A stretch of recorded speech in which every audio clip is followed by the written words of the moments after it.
ونستعينه ونستغفره ونؤمن به ونتوكل عليه ونعوذ بالله من شرور أنفسنا ومن سيئات أعمالنا من يهده الله فلا مضل له ومن يضلله فلا هادي له ونشهد أن لا إله إلا الله وحده لا شريك له ونشهد أن سيدنا ومولانا محمد صلى الله تبارك وتعالى عليه وسلم تسليما كثيرا كثيرا أما بعد فأعوذ بالله من الشيطان الرجيم بسم الله الرحمن الرحيم أحل الله البيع وحرم الربا صدق الله العظيم. میرے محترم بھائیوں دوستوں، پچھلی مجلس میں سود سے متعلق کچھ گفتگو کی گئی تھی کہ سود کیا ہے اور سود کے ذریعے کیسے لوگوں کو معاشرے کے اندر پریشانی ہوتی ہے. کچھ مختصر سی چیز کا اعادہ کر دیتا ہوں تاکہ یاد دہانی ہو جائے. سود کی دو قسمیں ہیں یا دو صورتیں ہیں. ایک صورت جس کو قرآن کریم نے ذکر کیا ہے اور دوسری صورت جس کو احادیث نبویہ میں بیان کیا ہے.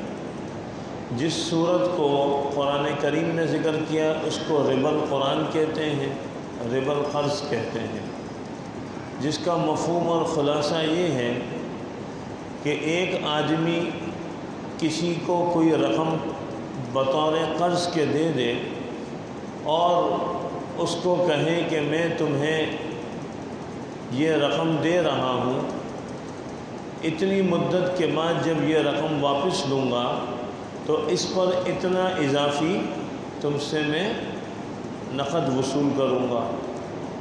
تو نقدی کے اوپر مزید اضافی نقدی لینا جس میں کوئی معاملہ بھی نہ ہو، کسی چیز کی خرید و فروخت بھی نہ ہو، اور شریعت کا ضابطہ ہے کہ نفع لینے کا حق وہ رکھتا ہے جو تاوان اور بوجھ تکلیف کا بوجھ بھی اٹھاتا ہے، وہ بھی نہ ہو، تو پیسے پر پیسہ بنانا یہ ربا القرآن بھی کہلاتا ہے، ربا القرض بھی کہلاتا ہے. آپ صلی اللہ علیہ وسلم کی جب بعثت ہوئی تو جہاں قرآن کریم نے اس کو منع فرمایا، اسی طرح اس وقت معاشرے کے اندر کچھ چیزیں ایسی تھیں جو نقدی کے طور پر استعمال ہوتی تھیں، جیسا کہ سونا، چاندی، گیہوں، جو، نمک اور کھجور، یہ بطور نقدی کے استعمال ہوتی تھی. یعنی ایک آدمی نے اگر کسی سے چیز خریدنی تھی، کپڑا مثلاً خریدنا ہے، تو وہ دیکھتا کہ بھئی میرے پاس تو نقدی نہیں ہے، تو وہ کیا کرتا، وہ گندم پکڑا دیتا یا وہ نمک دے دیتا، کیونکہ یہ چیزیں تھیں.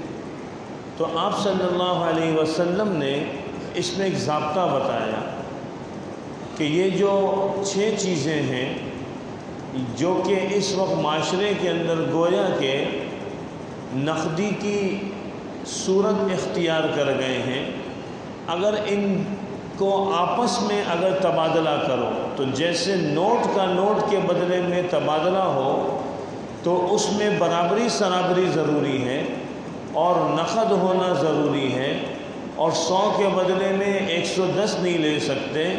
اسی طرح 1 کلو کھجور کے بدلے میں 1.25 کلو کھجور نہیں لے سکتے. اور جیسے نقدی کے اندر جید اور ردی، اچھا نوٹ اور پرانا نوٹ یہ برابر ہیں، تو اس طرح کھجور ہو یا نمک ہو یا گندم ہو یا جو ہو یا سونا چاندی ہو، اس کے اندر بھی یہ برابر ہے. یہ جو شریعت مطہرہ نے ان 6 چیزوں کو بیان فرمایا، یہ حدیث میں مذکور ہے۔ اس کو ربا الحدیث کہتے ہیں، ربا الفضل بھی کہتے ہیں۔ اب یہ تو اس زمانے کے اندر چیزیں موجود تھیں، معاملہ آگے بڑھا، حالات آگے بڑھے، مسلمان دوسرے ملکوں میں گئے، تو صاف سی بات ہے کہ وقت کے ساتھ ساتھ چیزیں نئی نئی وجود میں آتی ہیں، حقیقت وہی رہتی ہے لیکن صورتیں بدل جاتی ہیں۔ جیسے ہم اگر نقدی کو آج کے اعتبار سے دیکھیں تو آج جو نوٹ ہمارے ہاتھ میں پہلے نہیں تھا، جو سونے چاندی کے سکے پہلے ہوتے تھے جس طرح کے، آج اس کی شکلیں دوسری ہو گئی، یا آج کسی اور دھات کے سونے چاندی کی بجائے کسی اور دھات کے سکے بنا دیے جائیں تو وہ نقدی کے حکم میں آ جائیں گے۔ تو اب فقہائے کرام نے اس کے اندر غور کیا کہ یہ جو سودی معاملہ آپ صلی اللہ علیہ وسلم نے منع فرمایا ہے، اس کے پیچھے اصل وجہ کیا تھی۔ چنانچہ امام ابو حنیفہ رحمۃ اللہ علیہ اور امام احمد بن حنبل رحمۃ اللہ علیہ، ان حضرات نے اس میں 2 علتیں نکالی کہ ہر وہ چیز جو کیلن بیچی جائے، یعنی ماپ کر بیچی جائے، پیمائش کر کے بیچی جائے، یا وزناً بیچی جائے، وزن کر کے بیچی جائے، تول کے بیچی جائے، اور وہ ایک ہی جنس کی ہو، وہ کیا ہو بھائی؟ ایک ہی جنس کی ہو، تو جہاں پر بھی یہ ہوگا تو پھر وہاں پر شریعت کا یہ ضابطہ ہے کہ جب دونوں طرف سے ایک ہی جنس ہے اور اس کو وزن کر کے بیچا جا رہا ہے یا ماپ کے بیچا جا رہا ہے، اس میں برابری سرابری ضروری ہے اور ہاتھ در ہاتھ ضروری ہے۔ چنانچہ یہ جو 6 قسمیں ہیں یہاں تک اب محدود نہیں رہا، چنانچہ اب جو ہے وہ اگر ایک آدمی چاول کی خرید و فروخت کر رہا ہے، اسی جنس کا چاول ہے تو اس کا بھی یہی حکم ہوگا۔ تو یہ معاملات پھر اس طرح بڑھتے گئے اس اصول کی روشنی میں۔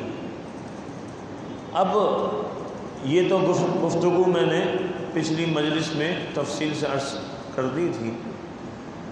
اب بات یہ ہے کہ جب سود کی بات کی جاتی ہے تو کچھ لوگوں کو غلط فہمیاں بھی ہیں، مغالطہ بھی ہے کہ بھئی سود میں بھی جو ہے وہ کاروبار کی طرح آدمی پیسہ لگا رہا ہے، اور اس کو کیوں منع کیا گیا، جبکہ اور جگہ لگاتا ہے وہاں پر بھی آدمی کو پیسہ ملتا ہے۔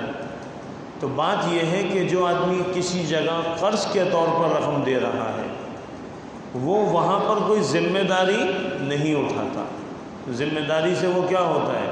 فرار ہوتا ہے۔ کسی کو مثلا 100 روپے دے دیے تو 100 روپے دینے کے بعد وہ کمائے گوائے جو کرے، اس کو 100 ملے تو سمجھ میں آتا ہے، لیکن یہ کہ 110 دینا تو 10 کس عوض میں؟ کوئی محنت نہیں، یعنی کوئی سروس نہیں، پیچھے کوئی خدمت نہیں، یا کوئی پروڈکٹ نہیں، یا اس کے ضمن میں کوئی دونوں کے اوپر لائبلٹی نہیں، تو کس بات کریں؟ اور سود کے اندر پھر جو پیسے والا ہوتا ہے وہ امیر سے امیر، اور جو دینے والا ہوتا ہے وہ غریب سے غریب ہوتا چلا جاتا ہے۔ اس سے معاشرے کے اندر حق تلفی ہوتی، تو شریعت مطہرہ نے اس کو ناپسند کیا۔ اب جناب مسئلہ یہ آیا کہ آج کے دور میں تو کسی کو اگر کاروبار کے لیے پیسے کی ضرورت ہے تو وہ کسی سے کہے کہ مجھے پیسہ دو اور سود پہ نہیں چاہیے، تو وہ پیسہ کیسے دے؟ قرض حسنہ تو دینے سے نہ، الا ماشاء اللہ کہ کوئی آدمی قرض حسنہ دے دے، اور سود پہ دینے کی اجازت نہیں۔ تو لوگ پوچھتے ہیں اس کا متبادل کیا ہے؟ تو متبادل پہ میں نے پہلے بات کی بھی تھی کہ یہ جو متبادل کہتے ہیں یہ لفظی اعتبار سے ہے، اس کا یہ مطلب نہیں ہے کہ اسلام کے اندر حلال کاروبار نہیں ہے، سود ہی تھا اب حلال پیش کرو، نہیں، اسلام نے پہلے دن سے حلال کام دیا ہے۔ تو جو سود اختیار کر رہے ہیں ان کو کہہ رہے ہیں کہ اس کا متبادل یہ جو پہلے سے موجود ہے اس کو اختیار کرو۔ اور دوسری بات یہ سمجھنے کی ہے کہ لوگ یہ بھی کہتے ہیں کہ بس ہم نے تو اس چیز کو حرام سمجھا ہے، متبادل پیش کرنا ہمارا کام نہیں، یہ علماء کا کام نہیں۔ ایسا بھی نہیں ہے بھئی، متبادل پیش کرنا بھی علماء کا کام ہے۔ ایک دکان پہ دکاندار جو ہے وہ 10 ورائٹی رکھتا ہے، کسٹمر آتا ہے کہتا ہے یہ پسند نہیں، وہ دوسری، وہ کہتا ہے یہ پسند نہیں، تیسری۔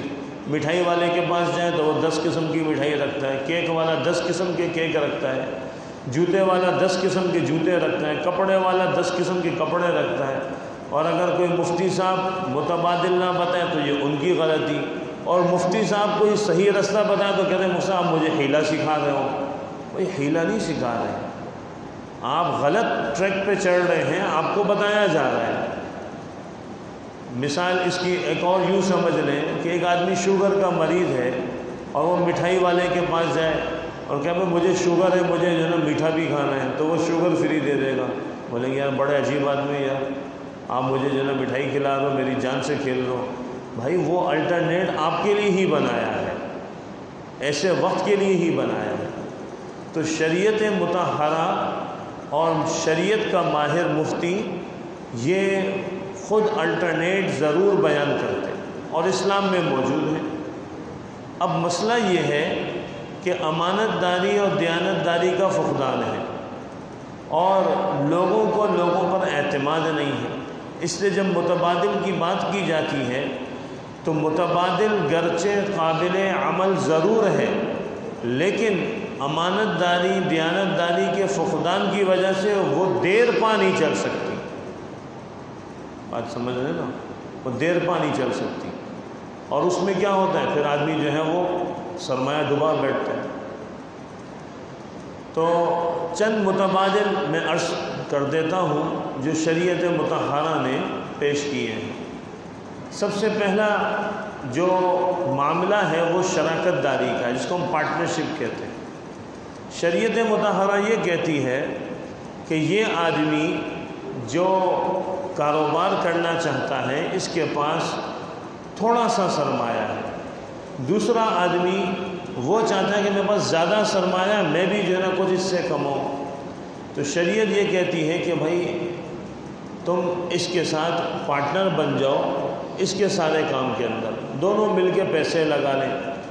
مثال کے طور پر ایک کے پاس 30 روپے ہیں، ایک کے پاس 70 روپے ہیں، 30% 70%، دونوں ملا کے لگا لو، جوائنٹ بزنس کر لو۔ اور یہ عرب میں پہلے سے ہوا کرتا تھا، یہ نہیں کہ آج کل شروع ہوا، عربوں میں اس کی صورتیں موجود تھیں۔ اب جب مل کر کام کریں گے تو دونوں کے پاس ذمہ داری ہے، دونوں مارکیٹ میں بھی جائیں گے، یا ایک سلیپنگ پارٹنر اس طور پہ ہو جائے گا کہ بھائی تم کام کر رہو، میں جو ہے یہاں بیٹھ کے دیکھتا رہوں، یہ بھی ہو جاتا ہے۔ یا ایک آدمی ٹوٹل پرچیزنگ کو دیکھ رہا ہے، ایک آدمی صرف سیلنگ کو دیکھ رہا ہے، ایک آدمی ایک شہر میں دیکھ رہا ہے، ایک آدمی دوسرے شہر میں، کئی صورتیں شریعت نے اس میں آزاد چھوڑا ہے۔ اور پھر شراکت کی مختلف قسمیں ہیں۔ بعض اوقات کیا ہوتا ہے کسی کے پاس پیسہ نہیں ہوتا، دونوں کے پاس ایک سورس ہوتی ہے، اسکل ہوتی ہے، وہ کیا بھائی دونوں ٹیلر ہیں، دونوں پلمبر ہیں، دونوں کارپینٹر ہیں، دونوں رنگنے والے ہیں، کچھ نہیں سامان، کچھ نہیں پیسے نہیں، بھائی مل کے کام پکڑتے ہیں، کام کریں گے، پیسہ آئے گا تقسیم کر لیں گے۔ اب اس میں ایک لازمی بات ہے، کچھ استاد ہوگا، 2 استاد تو ایک ساتھ ہونے سے رہے، ایک کم ہوگا ایک زیادہ ہوگا، تو وہ اس طرح بھی کام شروع کر سکتے ہیں بغیر پیسہ لگائے، یہ بھی پارٹنرشپ کی صورت ہے۔ اب اس کے اندر جب کام ہوتا ہے تو یہ ایک الگ موضوع بن جائے گا کہ پھر اس کو کس طرح چلانا ہے، کیا کرنا ہے۔ میں چند موٹی موٹی باتیں اس میں عرض کر دیتا ہوں۔ پہلی بات تو یہ ہے کہ پارٹنرشپ کے اندر نفع کا تعین پہلے دن سے ہونا چاہیے۔ جو جھگڑا ہوتا ہے اس کی ایک وجہ نفع کا پراپر تعین نہیں۔ نفع کے تعین سے مراد کیا ہے کہ بھئی ہم پیسہ لگا رہے ہیں، پیسہ لگانے کے بعد ہمارے پاس جو انکم ہوگی جس میں پروفٹ بھی شامل ہے اور اپنی رقم بھی شامل ہے، تو اس میں سے اخراجات نکالنے کے بعد اور جو اصل رقم نکالنے کے بعد جو انکم آ رہی ہے یا جو پروفٹ آ رہا ہے اس کے اندر جو ہے نا وہ پرسنٹیج ہوگا، اور وہ پرسنٹیج آپس میں باہمی مشاورت سے ہو سکتا ہے بھائی 70 اور 30 لگائے تھے 60 اور 40 کر دیں، 50 50 کر دیں، الا یہ کہ ایک ایسا پارٹنر ہو جو بالکل کام نہ کرے، تو شریعت کہتی ہے کہ پھر اس کے پیسوں کے تناسب سے زیادہ اس کو نفع نہ دیا جائے۔ کوئی کام نہیں کر رہا، پارٹنر ہے، کام نہیں کر رہا، تو اس کے تناسب جو اس کے انویسٹمنٹ کا جو تناسب ہے اس سے زیادہ اس کو پروفٹ نہ دیا جائے۔ اس کے اندر ایگزٹ پوائنٹ ہونا بھی پہلے طے کرنا پڑتا ہے، عام طور پہ طے نہیں کرتے، کوئی بات نہیں یار ہمارا دوست ہے، ہمارا بھائی ہے، ہمارا رشتہ دار ہے، خالہ ہے، ماموں ذات ہے، اور آج کل بڑی طلاقیں ہو رہی ہیں سالے اور بہنوئی کے آپس میں معاملات کی وجہ سے، گھر برباد ہو رہا ہے بہت زیادہ، کیا ہو گیا پارٹنرشپ کی تھی۔ اسی طرح انویسٹمنٹ بھی کرتے ہیں، میں اگلی بات اس پہ بھی آتا ہوں۔ تو ایگزٹ پوائنٹ پہلے طے، اگر جھگڑا ہو گیا تو ہم کیا کریں گے، تو دوسری چیز یہ طے کرنا ضروری ہے۔ تیسری چیز اس کے اندر ٹائم پیریڈ طے کرنا ضروری ہے کہ کتنے عرصے کے لیے میں لگا رہا ہوں، یہ بھی بہت ضروری ہے۔ وہ لگا دیتے ہیں اور پھر بس وہ چلے ہی جا رہا ہے، پھر آپ کو پتہ ہے پیسہ تو چیز ہی ایسی ہے بھائی، اچھے اچھوں کو ہلا دیتی ہے، تو پھر وہ خونی رشتے نہیں دیکھتی، وہ جو ہے نا خون کو جو ہے نا وہ سرخ سے سفید کر دیتی ہے۔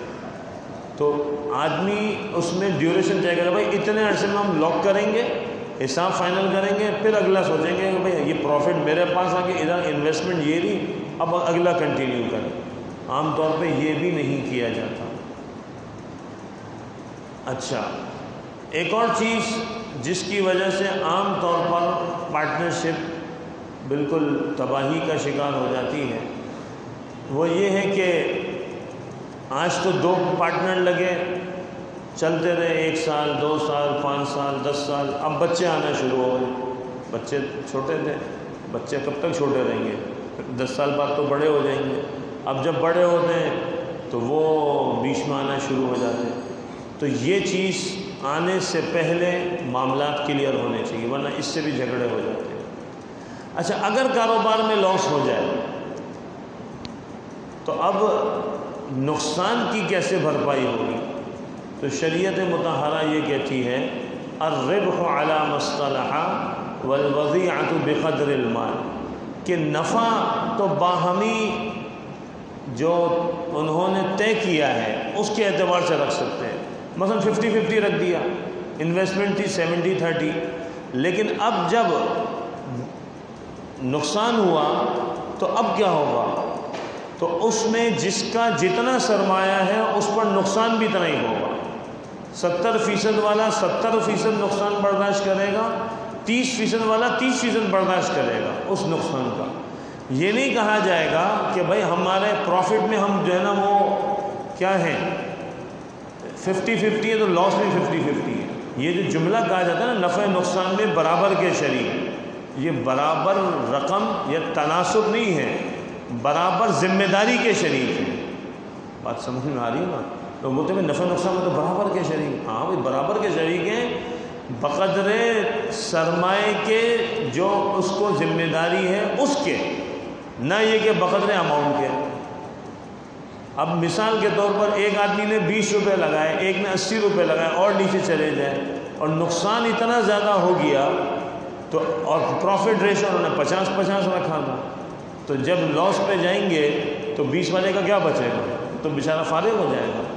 تو شریعت نے یہ خود طے کیا ہے، کیونکہ یہاں پر کیا ہوتا ہے جب آ رہا ہوتا ہے نا تو سارے اچھے لگ رہے ہیں، جب جا رہا ہوتا ہے نا تو سارے دشمن ہو جاتے ہیں۔ تو شریعت نے طے کیا ہے، یہ کسی امام کا قول نہیں ہے، کسی مفتی کا فتویٰ نہیں ہے، شریعت کا ضابطہ الربح علی ما اصطلح والوضیعۃ بقدر المال، یہ ضابطہ شریعت نے طے کر دیا۔ اب آدمی جو ہے وہ کچھ بھی کر لے، ادھر سے گھمائے ادھر سے گھمائے، شریعت اس کی اجازت نہیں دیتی۔ اب سود پہ جو کام کرنے والا ہے وہ جو یعنی کسی کو پیسے دے رہا ہے وہ یہ سارے معاملات سے نہیں گزرتا، کتنے سارے معاملات ہیں اس کے اندر. وہ تو کہتے ہیں میں نے بھائی 100 روپے دیے، مجھے 3 مہینے بعد 110 دے دینا. جب وہ ان معاملات سے، ان ذمہ داریوں سے، اس مؤونت سے، اس بوجھ سے جب وہ نہیں گزرا تو کس وجہ سے اس کو نفع ملے گا؟ کوئی وجہ ہی نہیں ہے. دوسرا جو معاملہ ہے جو سود کے متبادل میں ہے، اس کو انویسٹمنٹ کہا جاتا ہے. شریعت کی اصطلاح میں اس کو مضاربت کہا جاتا ہے. اس میں کیا ہوتا ہے؟ اس میں یہ ہوتا ہے کہ ایک آدمی کا پیسہ ہوتا ہے اور ایک آدمی کی محنت ہوتی ہے. ایک آدمی کہتا ہے میں کام نہیں کروں گا، وہ صرف پیسہ لگا کہتا ہے میں نے کچھ نہیں کرنا. دوسرا آدمی کہتا ہے میں محنت کروں گا، میرے کو پیسے نہیں ہیں. اگر تو پیسے ہیں تو پھر تو شراکت بن جائے گی نا. دونوں کی طرف سے اگر پیسے آ گئے چاہے تھوڑا تو وہ تو شراکت بن جائے گی. وہ کہتا ہے پیسے ہی نہیں ہیں، تو وہ انویسٹر سے پیسے لے کر، جس کو ہم رب المال کہتے ہیں، اس سے پیسے لے کر وہ معاملہ کر رہا ہے. اب شریعت مطہرہ اس کے اندر یہی معاملہ کہتی ہے، یہی صورتیں ہیں، یہی سارے ضابطے ہیں. چند چیزوں کو سمجھ لیں کہ نفع نقصان کا تعین اسی طرح ہوگا. جب انکم ہو جائے گی اس کے بعد جو اخراجات ہوں گے، ایکسپنسز مائنس کیے جائیں گے، منہا کیے جائیں گے، اور اس کے بعد جو آمدنی ہوگی یعنی جو پروفٹ ہوگا اس میں پرسنٹیج سے ہو جائے گا. اللہ نہ کرے اگر تو مال میں نقصان ہو گیا، پورا ہی ڈوب گیا، تو پھر کیا ہوگا بھائی؟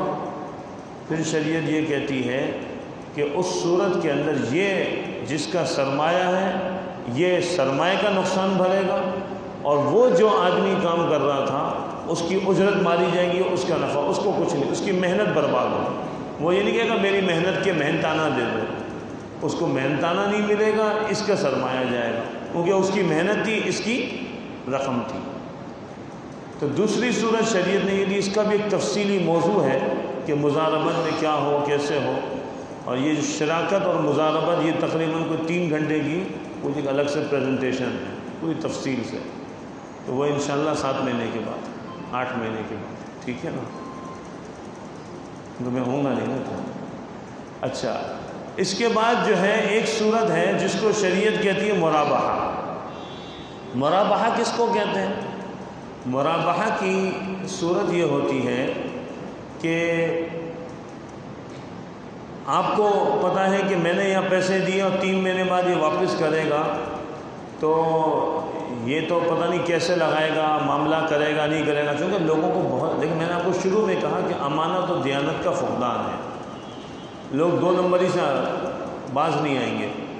پارٹنر ہی خود بولے گا بھائی یہ بھی خرچہ ہوا، یہ بھی خرچہ ہوا، 8-10 ہزار تو ایسے ہی دکھا دے گا.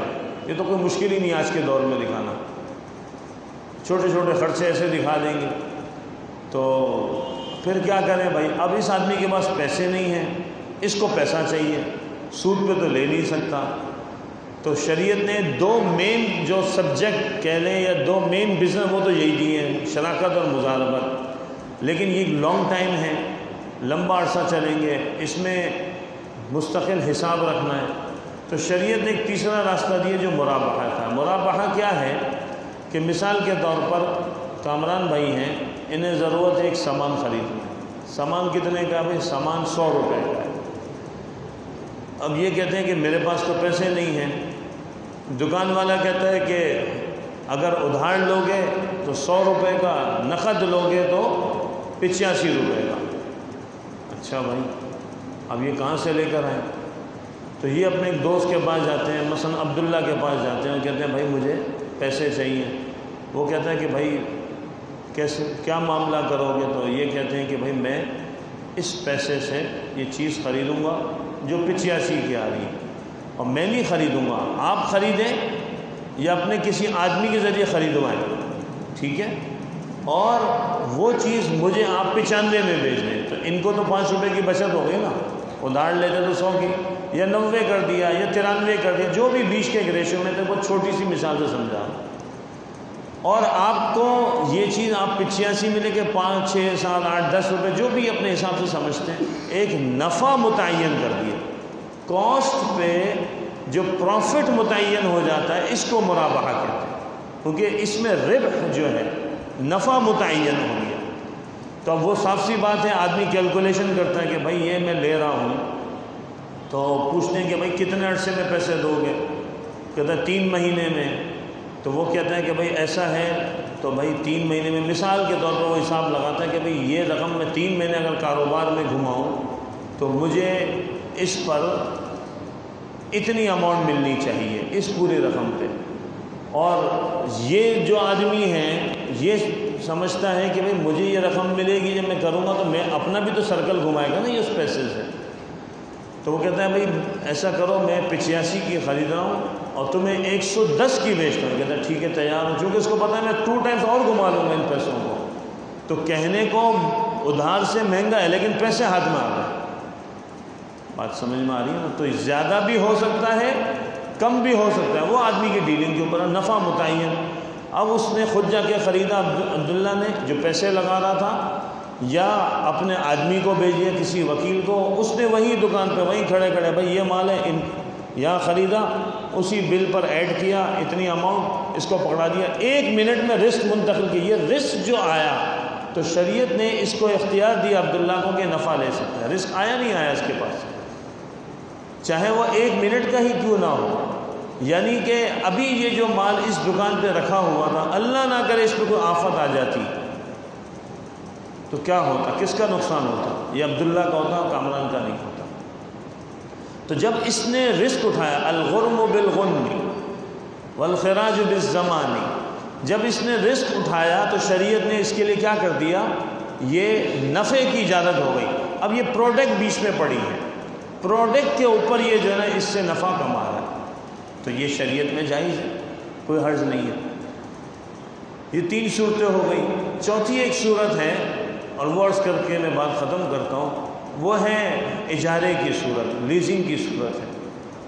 لیزنگ میں کیا ہوتا ہے، ایک آدمی کو جو ہے وہ چیز کی ضرورت ہے، چیز بہت مہنگی ہے، اور وہ یہ کہتا ہے کہ بھائی یہ چیز میں جو ہے وہ خرید نہیں سکتا، لیکن میں اگر مارکیٹ سے ڈیلی بیسس پہ اگر اس کو کرائے پہ لینے جاؤں تو مجھے مہینے کا کرایہ اس کا مثال کے طور پر 50-60 ہزار پڑ جائے گا، اور میں کسی کی انویسٹمنٹ لگا کے یہ کام کر لوں تو مجھے اس کے آدھا پڑ جائے گا، تو بھائی میری تو بچت ہو جائے گی۔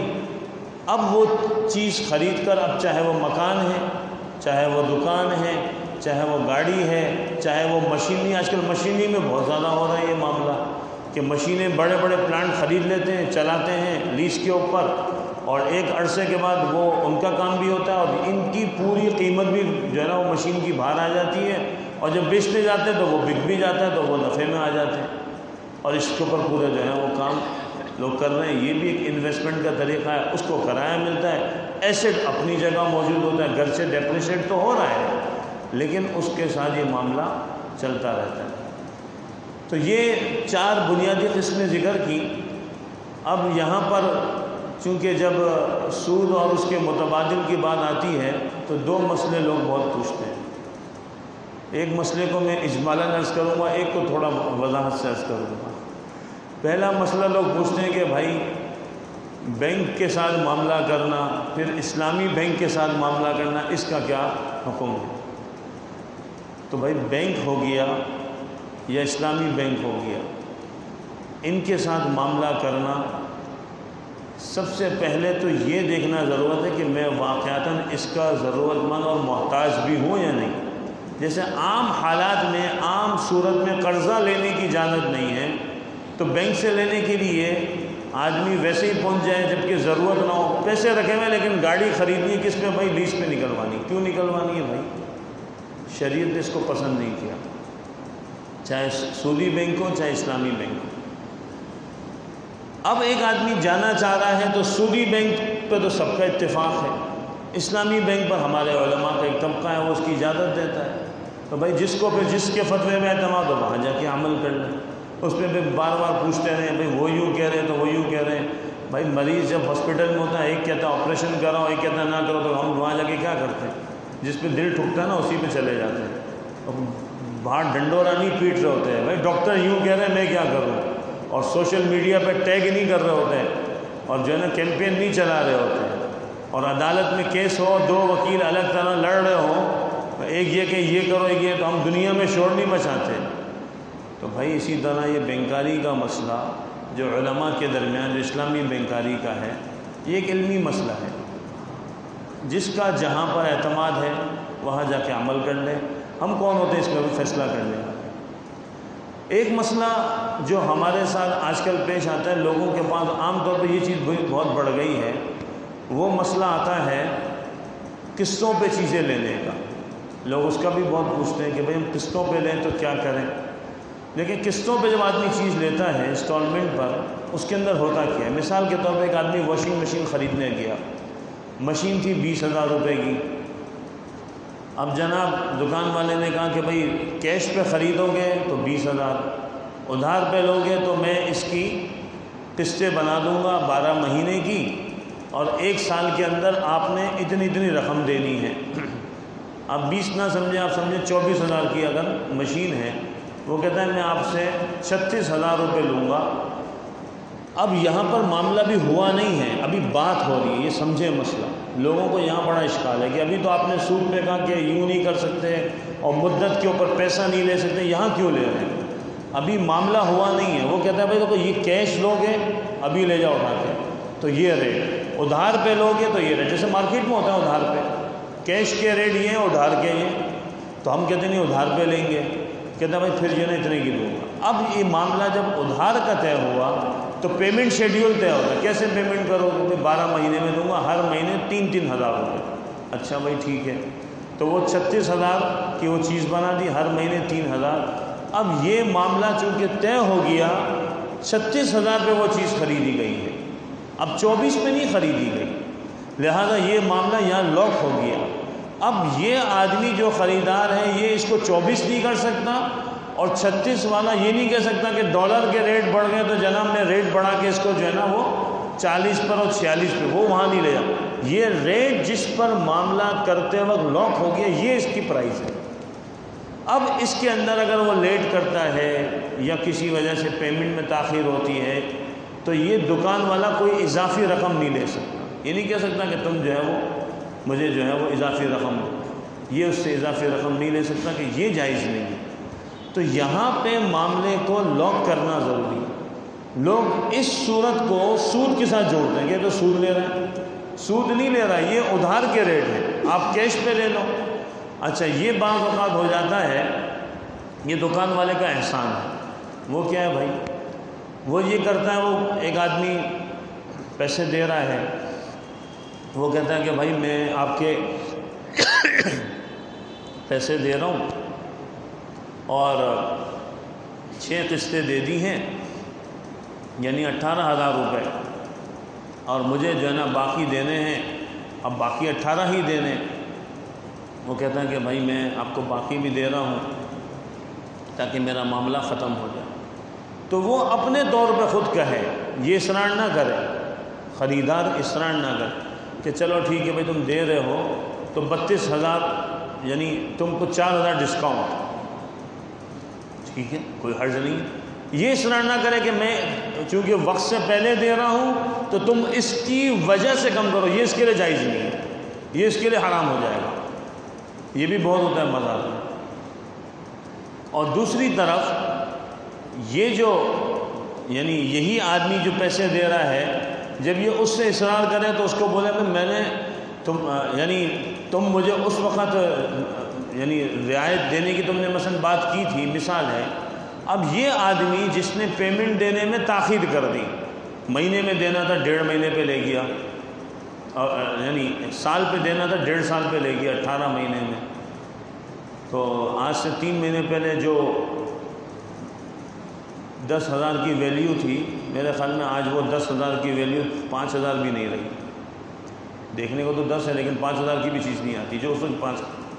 ہم اس دور سے گزر رہے ہیں نا، ہمیں پتہ ہے کیا ہو رہا ہے۔ تو اب اتنے لیٹ دیا تو صاف سی بات ہے اس کے تو پیسے ٹوٹ گئے۔ اب یہ جو خریدار ہے اس کے دل میں آتا ہے، میں نے بہرحال میرے ساتھ بھی مسائل تھے، میرا ہاتھ تنگ تھا، میں نے دینے تو اس کو 18,000 ہیں، میں نے اس کو نہیں دیا۔ کہتا ہے بھائی میں تجھے 4,000 اضافی دے دیتا ہوں کہ چل بھائی میں تیرے کو میں خوشی سے دوں. وہ اصرار نہ کرے کہ تم نے لیٹ کیا تم مجھے دو، وہ اصرار نہ. تو یہ اپنے طور پہ دینا چاہیے، یہ بھی صحیح ہے. اس کو حسن القضاء کہتے ہیں، اچھے انداز سے ادا کرنا. اور دکاندار کا رعایت کرنا اس کو حسن الطلب کہتے ہیں، اچھے انداز سے طلب کرنا. تو شریعت نے دونوں کو بغیر کسی جبر کے اگر یہ کرتے ہیں تو اس کی بھی اجازت دی ہے. تو کہنے کا مقصد یہ ہے کہ سود کا جو معاملہ ہے اور سودی معاملات کے اندر جو ایک لوگوں کا یہ سمجھنا ہے کہ اس میں ہم سوائے حرام کے کوئی اور ذریعہ نہیں ہے، ہم بچ نہیں سکتے، نکل نہیں سکتے، یہ ایک بہت بڑی غلط فہمی ہے. اور بچ سکتے ہیں، لیکن کیا کہیں، جب سے ہم جوان ہوئے ہیں، شعور کی بات کر رہا ہوں، یا جب سے جو یہاں بیٹھا ہوا ہے وہ بھی یہی کہے گا، یا جو بڑی عمر کے حضرات ہیں، سفید ریش حضرات، وہ بھی یہی کہیں گے کہ یہ جب بھی ڈاکٹر کے پاس جاتے ہوں گے نا تو ڈاکٹر ان کو ایک بات ضرور کہتے ہیں زمانے سے اور آج تک، کہ اگر بیماریوں سے بچنا ہے تو آپ اپنے وزن کو کنٹرول کرو. وزن کنٹرول کر لو، ساری بیماریوں سے خود نجات مل جائے گی. لیکن کس کو سمجھ میں آتا ہے؟ لوگ بولتے ہیں وزن کم نہیں کرنا، باقی ہر بیماری کا علاج کرا لو. ڈاکٹر کہتے ہیں وزن کم کر لو، بیماری ہی نہیں، دوائی نہیں، پیسے ہی نہیں چاہیے ہمیں. ہم کہتے ہیں ہم اس کے لیے تیار نہیں ہیں. تو پھر بس بیمار رہو، پھر بیمار رہو تو زندگی گزارو دوائیوں کے ساتھ. یہی حال ہمارے معاشرے کا ہو گیا ہے، ہماری قوم کا ہو گیا ہے، ہمارے بازاروں کا ہو گیا ہے، اور پورے ملک میں نہیں دنیا میں پھیل گیا ہے کہ اگر ہم معاشی ترقی چاہتے ہیں، خود مختاری چاہتے ہیں، تو پہلے دن سے اللہ اور اس کے رسول نے یہ اعلان کیا ہے کہ فَأْذَنُوا بِحَرْبٍ مِّنَ اللَّهِ وَرَسُولِهِ، کہ اللہ اور اس کے رسول کا اعلان جنگ ہے سود خور کے ساتھ. ہم کہتے ہیں سود نہیں چھوڑیں گے، باقی ہمیں کوئی وظیفے دے دے کے جو ہے نا ہماری حکومت ٹھیک کرا دو، ملک ٹھیک کرا دو، معاشی پہیہ چلا دو. بھائی یہ کیلیں لگی ہوئی اتنی ساری، کہاں سے پہیہ چلے گا؟ یہ نہیں نکالنا بھائی، اسے پٹیاں چڑھوا دو، اس کو یوں کر دو، بھائی نہیں چلے گا. لیکن ہم اس کو ختم کرنے کو تیار نہیں ہیں، اس کے ساتھ لگے ہوئے ہیں، جڑے ہوئے ہیں.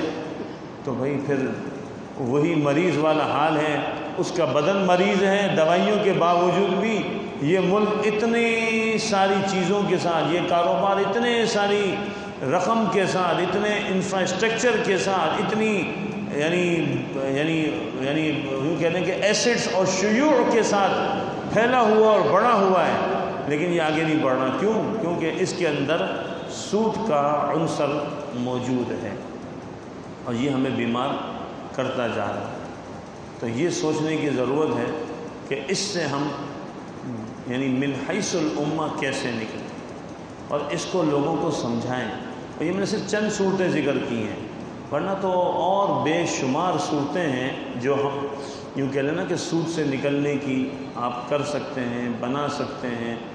سروسز کے کاروبار ہیں، چھوٹے چھوٹے بزنس ہیں، یہ آدمی چاہے تو کر سکتا ہے، لگا سکتا ہے، مختصر انویسٹمنٹ پہ کما سکتا ہے. لیکن جو ہے وہ کون کیا کرتا ہے یہ ہم میں ہر آدمی جانتا ہے. اللہ تعالی ہم سب کو اس سے بچنے والا بنائے، اور یہ جتنے بھی ہم پر حالات ہیں، پریشانیاں ہیں، اس سے ہمیں اللہ تعالی محفوظ کرو. ٹھیک ہے، جزاکم اللہ. الحمدللہ رب العالمین. اللہم صلی علی سیدنا وعلی آل سیدنا لا الہ الا اللہ نستغفر اللہ لا الہ الا اللہ نستغفر. وصلی اللہ وسلم علی رسول سیدنا محمد وعلی آلہ وصحبہ. اچھا، اگلے جو ہے وہ اگر مجلس ہو تو اکتوبر کے پہلے ہفتے میں رکھ دینا، وہ بھی بیچ والے دن، پہلا ہفتہ نا، سیٹرڈے نہ ہو، پہلے ہفتے کا بیچ والا دن. اس میں جو موضوع ہے نا وہ